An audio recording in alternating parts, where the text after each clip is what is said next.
What's good? Welcome to Ganja House Studios with Mix Engineer Bishop, man. Today we're going to be covering a new exciting lesson in Pro Tools. Today we're going to be covering grouping and why is grouping so important to a mix and recording.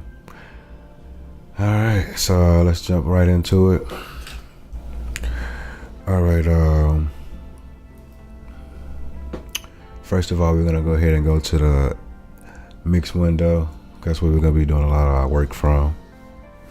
Actually, you know what, let's stay at the edit window. Alright, since I got all my tracks selected up here, and I could tell because these tracks right here are grayed out over here in the tracks list. And this is definitely called the tracks list. So I'm going to go ahead and option click those. And this is just another way that you can select and highlight tracks. You can go over here and click them over here. As you can see, they're highlight down here.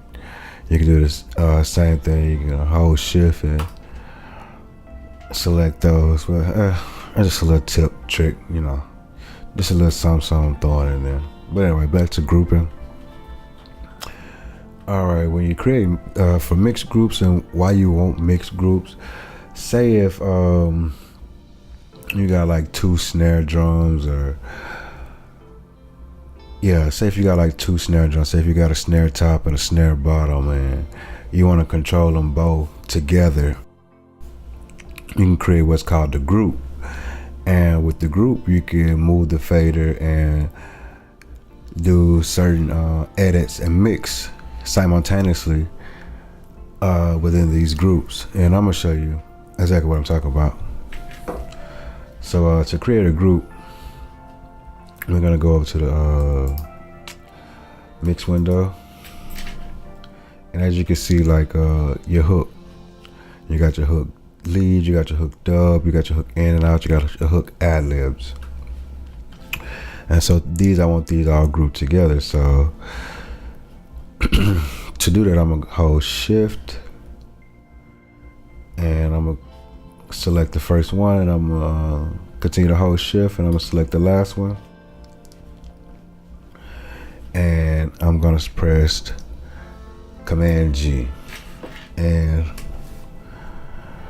like I said in the previous video, we're gonna go ahead and name this. You want to name everything. I promise you, it's gonna save you one, a lot of time. Two, if you're gonna send this to, say if you're recording somebody and your lead mix engineer comes in to mix and he don't know what he's mixing, I promise you, either one, he's gonna tell you he's not gonna mix it, or two, he's gonna charge you an expensive ass fee to do that. Excuse my language, but I'm just telling you the truth. So we're gonna go ahead and name this Hook HK Group. I'm gonna select mix because that's the only thing I want to be affected when within this group is just to mix, you know, faders, pan knobs, and things like that right there. On the ID section, I want to go ahead and make that an H because it is the hook group, and that's an easy way to remember it. VCAs, I'm gonna go ahead and leave that at none. And over here, you can see currently in the group is my hook lead, my hook dub, my hook in and out, and my hook ad libs. I'm going ahead and press OK. I'll go ahead and shift back to my mix window. Let's show you that the group is created.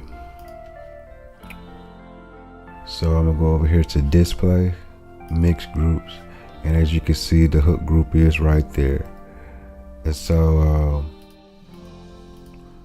with this keyboard, this right here, this AZ symbol that's in the corner right here is keyboard focus. With this turned on, you can access your hotkeys within your keyboards, and this is the keyboard focus for groups. You can also see there's another one over here for all your edits. So say if I need to zoom in, I can press T and zoom in. If I want to zoom back out, I can press R and zoom back out.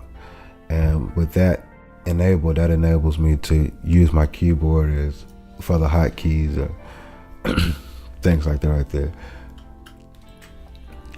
We're gonna go back over here to the mix window. I'm gonna hold down, I'm gonna hold option, click right here to deselect those. I'm gonna go ahead and do the same thing for my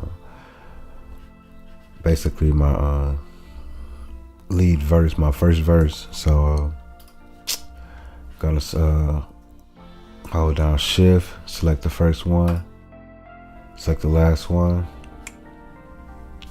Command G. I'm gonna name this verse, or actually Vox mix or group.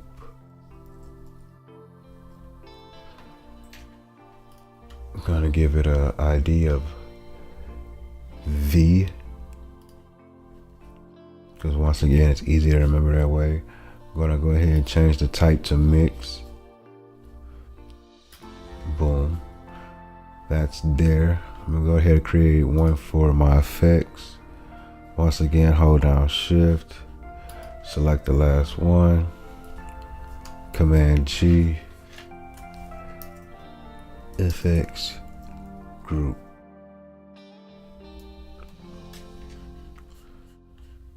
Give it an ID of F. And as you can see, currently in the group is my reverb, my plate, chorus, delay. Select mix on the type.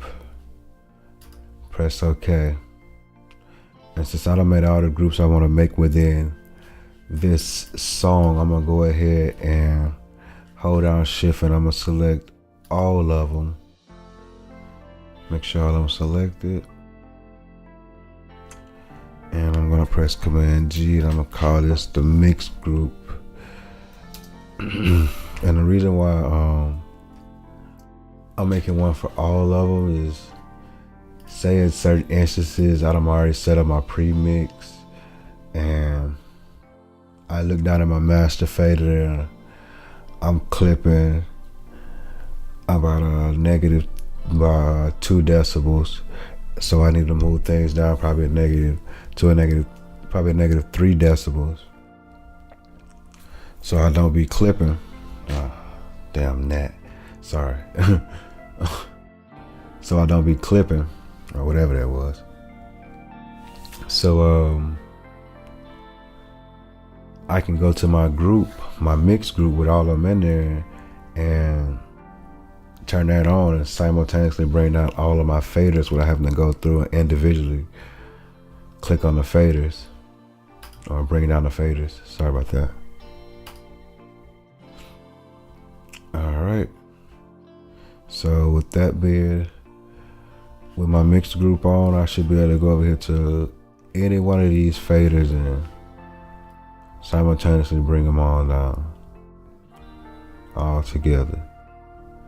Dope, huh? Or if I don't want to do my mixed group, let's see, I'm gonna turn all of them off. V, and I'm gonna go to my hook group. I pressed H to turn it on, and as you can see, all of my hooks move together. If I turn it off, 1.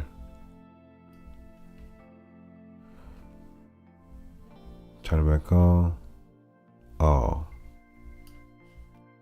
Same thing and so on with the rest of them.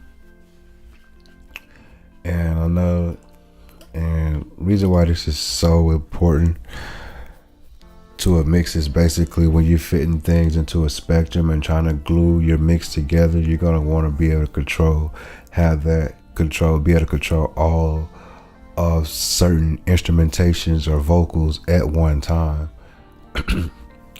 That just basically speeds up the workflow and it keeps you from having to go through and individually doing one by one, which would definitely suck. And these can be used in a vast of different functions, but this is just the basics of the basics. I want to get you guys going and hopefully get you guys to record some good music here in the future. That's why I'm giving y'all the basics before I teach y'all the advanced. You gotta crawl before you walk now. You feel me? But that's pretty much gonna wrap up this series of Ganja House Studios for this week. Join us next week as we'll be diving deeper into this Pro Tools templates, and we'll be looking at all the different tools and their functions, and basically how can your transport window help you within your session. All right, as I always say, love, peace, and chicken grease. Holla at y'all. Make sure you hit that subscribe button and click like one good time. I'm out.